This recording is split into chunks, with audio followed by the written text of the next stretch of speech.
Hello, Spectrum Women. It is I, Becca Lory Hector here, and I am back with the April Asking Spectrum Women. Welcome to April, right? We're already here in the month. I'm going to take some time now to apologize. I am a little bit late with the video. It honestly, if I kept my schedule, it should have been out on Friday. It is now Monday. So for the last couple of days, I've been feeling really bad about not getting it together. To get you this month's installment. But here I am. It's Monday. It's only the 7th. I shouldn't feel so terrible. But it's how I feel when I've committed to something, even if it's a commitment I'm making to myself, that I'm going to do these videos. And so I'm glad that I'm finally getting to it. What a month, you guys. What a month. I only have 2 questions for you guys that you guys sent in to me this month, and I'm honestly not surprised. It has been insane in our worlds, just crazy with what's going on with the virus and having our worlds turned upside down and having to deal with some employment changes for many of us and schedule changes, routine changes. For many of us now, we have concerns about finances and other things besides all of the health concerns we have going on. So it's been sort of an upending of everybody's world, which is I think a giant fear for a lot of autistics. We really just fear that change, and we're really just so uncomfortable with it. But the thing is, we're also super duper resilient, okay? As human beings, we were built that way. Our brains are built that way. And for whatever reason, the autistic brain just manages to, I want to say, what's the word?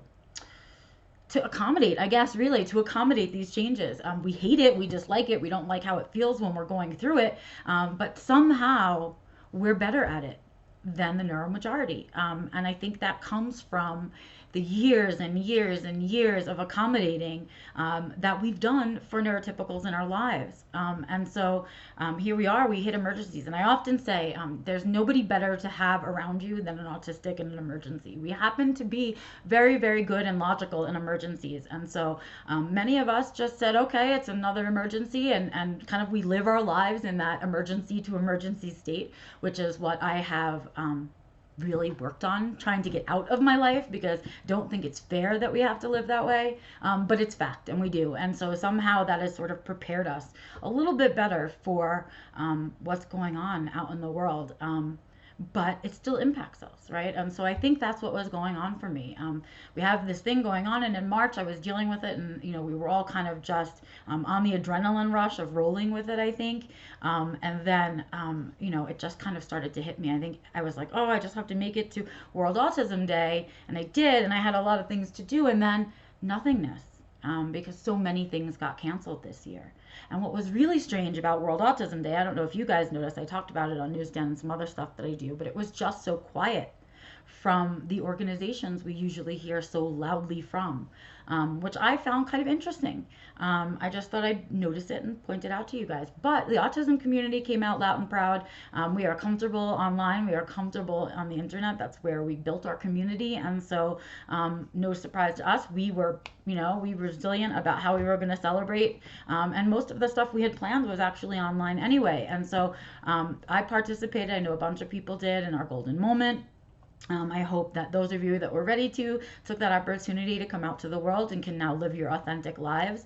I hope that those of you that didn't will someday feel that you can, and that you too can pursue your authentic life.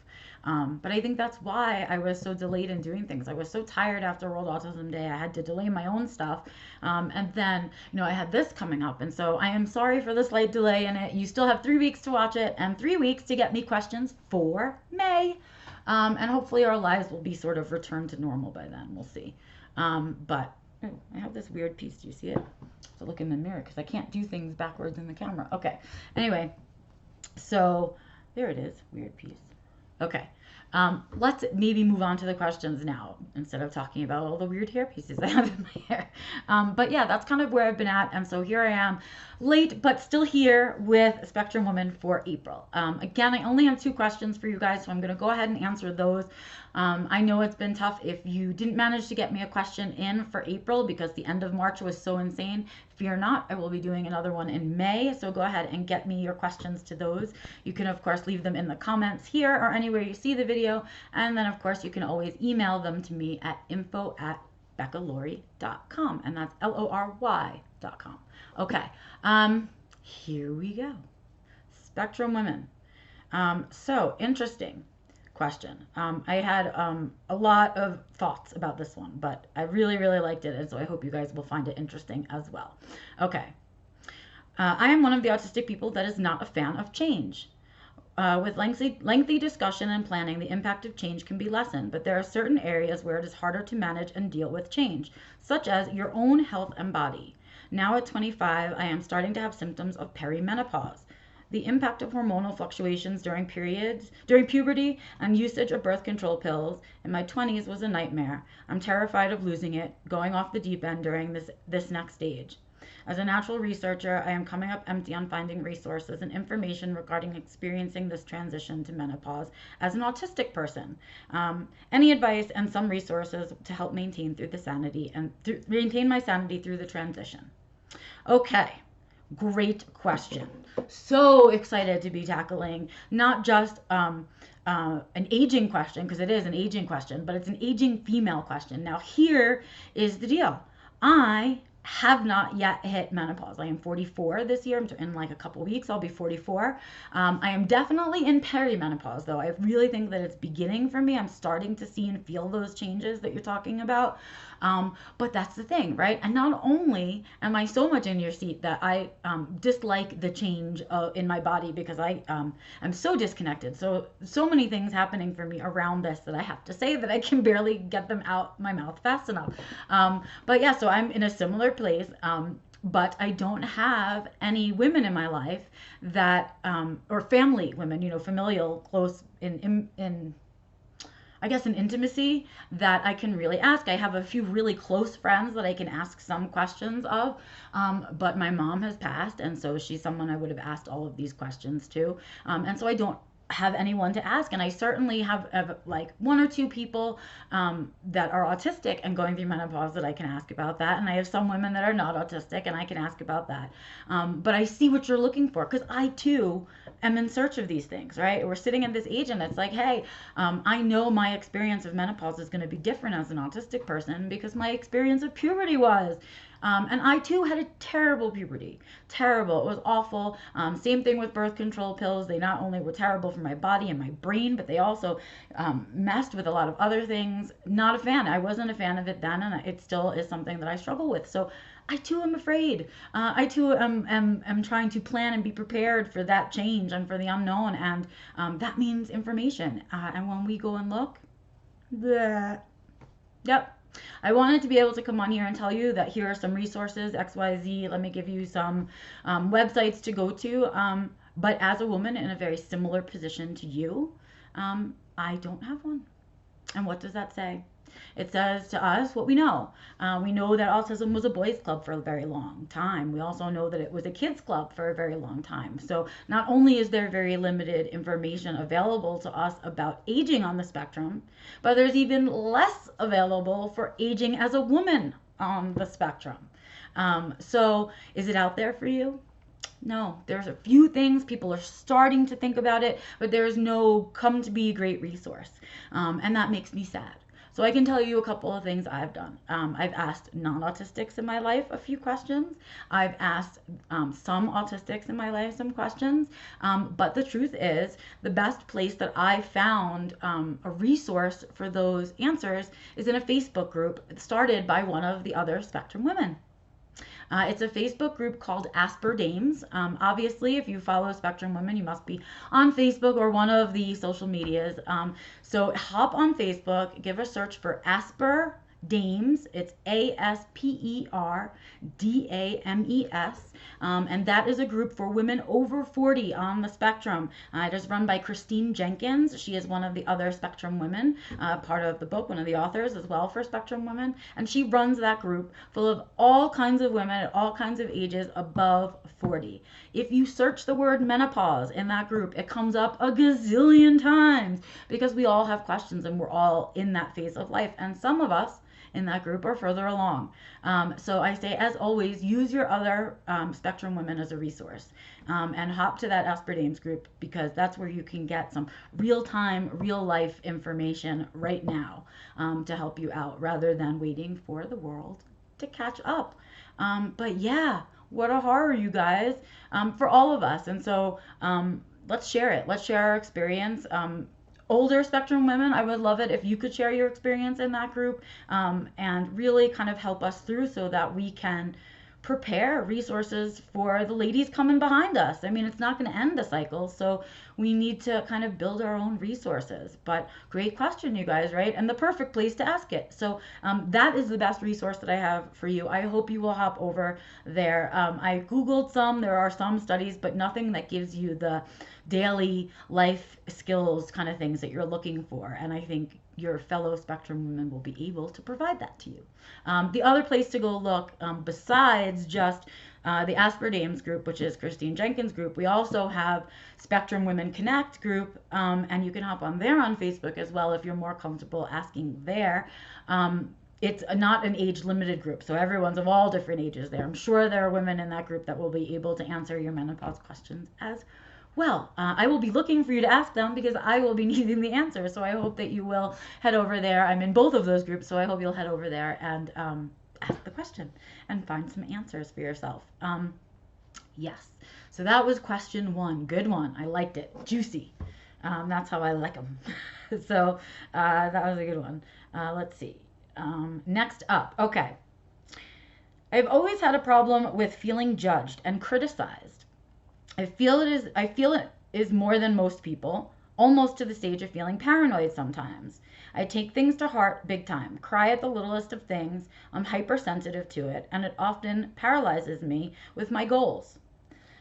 Now, I know I'm autistic. I was wondering if it's a thing, like an autistic thing, or if so, is there any help to overcome it, move past it, or deal with it better? Okay, well, there are lots of reasons for this one. I loved this question. So we talk a lot when we talk about Spectrum women and the female experience on the spectrum. We talk a lot about the masking and the coping skills that we have picked up as women that we need to survive on this planet with neurotypical women. And as you kind of grow up in that place where you feel like the odd duck, you don't know what the right thing or the wrong thing is to do, and everybody around you is always picking on you for your natural instincts of how to behave, isn't it a wonder that you feel criticized and judged all the time? So my answer to you is twofold. Some of it is because I think as autistics, we are more empathic. And I know that sounds really strange. People like to talk how we don't have empathy, but I think we're actually over empathizers and over considerers. And then because that's naturally our state, when we're put in a world where where it's expected for us to do that all the time, we do it.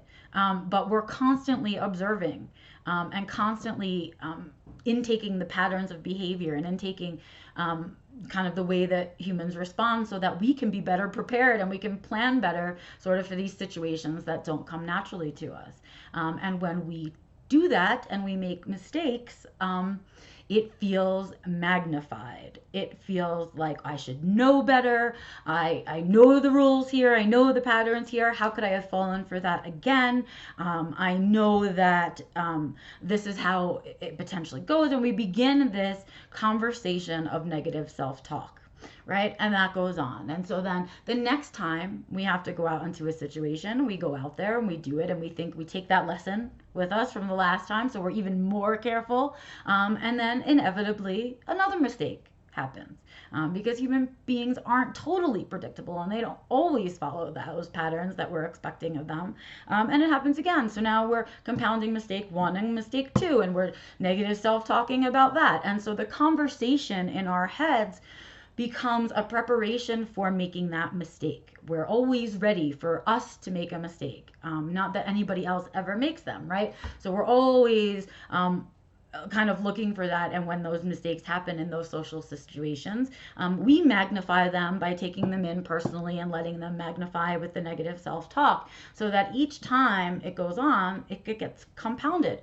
So now, as you're an adult living a life with all of those memories of all of those times, of all of those mistakes and the negative self-talk, it's really hard not to be overly critical of yourself, because, right, people are so overly critical of you. And what happens is then you just expect people to be critical of you all the time. And you expect that that's the normal way it's going to be. And you're constantly out looking and searching for the people that are out there kind of criticizing you. And you're looking for it. So the end result of it all is that now you're looking for the exact thing you want to avoid, right? And when you look for something, you find it. And you find it big time, right? And so instead, what I say and what I challenge you to do, because what I'm saying first is I fully validate your experience. I've had it. I know other people have had it. Is it an autism thing? I don't know that it's related to autism. I wonder if it's more related to a late diagnosis of autism and a late understanding of self, right? And a self-identity. So I think that's really where it's linked. So is it kind of part of autism? Yes, but I don't think it's part of the big A autism itself, right? I think it's kind of it's sort of something that we all have developed over the years of not knowing, right? Of not understanding ourselves, not having a self-identity. And so that's what I think it is. And I think the way out and the way through and the way to get past it all is to really root yourself in mindfulness. To me, it all comes back to that. It all comes back to being aware of what it is you're thinking about. And if it's something is either wrong, is wrong and is an old habit, or it's something that you routinely do, you need to catch yourself in those moments and very consciously reprogram your brain. And what we're trying to do is recreate the habits, right? So instead of going down your old habit lane, we want to recreate a new habit by doing it a lot of times. So you have to do it very consciously, and you're going to make mistakes doing it. There are times you're going to make mistakes. Please be easy on yourself. It's hard to reprogram your own brain. But what you're trying to do is say to yourself, when that happens, I don't have to think about that. So instead of walking into a room and thinking, oh, I wonder what all these people are thinking about me. I'm sure they're judging me. Whatever I say, they're going to think I'm crazy and all of that. You're going to walk into a room and say, yes, there are going to be people that are going to be like that there, but those aren't the people that I want to give my energy to. And that thinking pattern isn't what I want to give my energy or my spoons to. I want to go into this place and be comfortable being myself and be and not worry about what other people are criticizing and what other people are thinking about my behavior.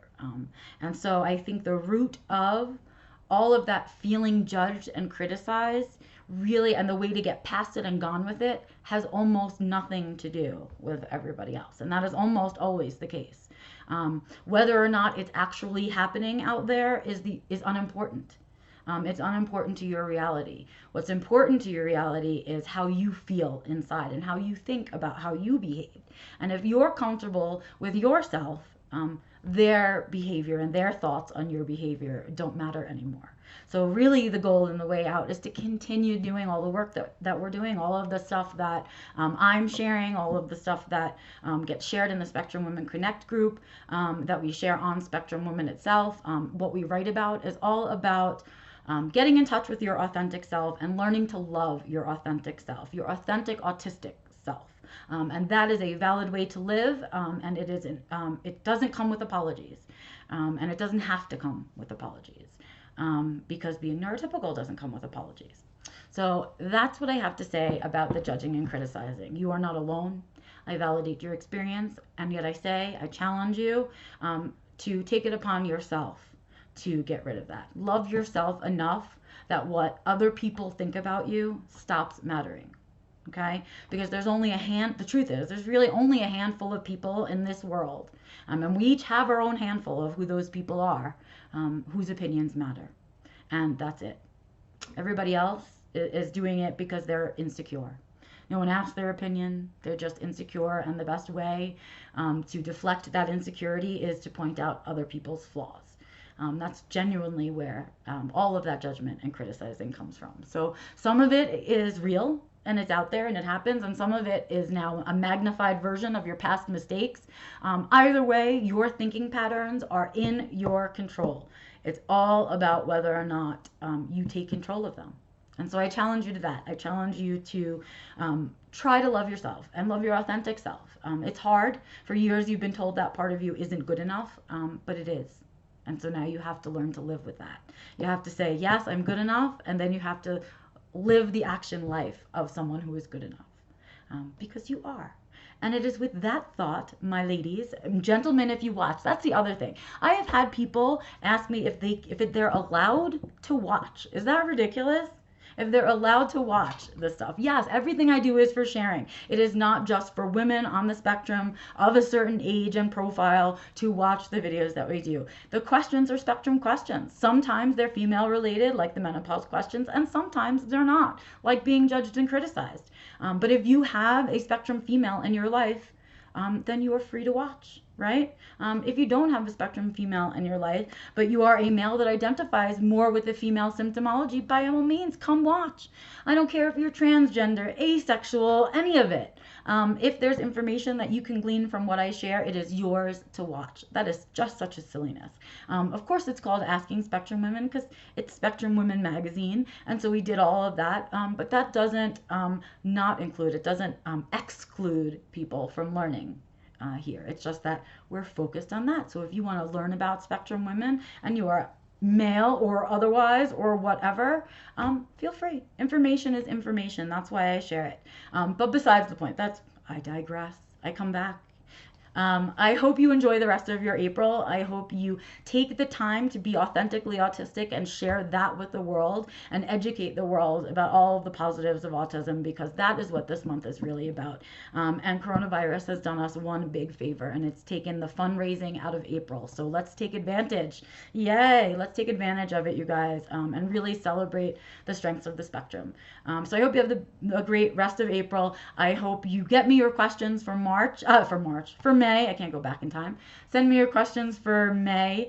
You can send them to info@beccalory.com. You can go through my contact page on my website, which is beccalory.com, or you can ask me your questions right here wherever you're watching this video. I read all the comments. I promise to answer them. I hope you'll give me a thumbs up if you like this video, a thumbs down if you didn't.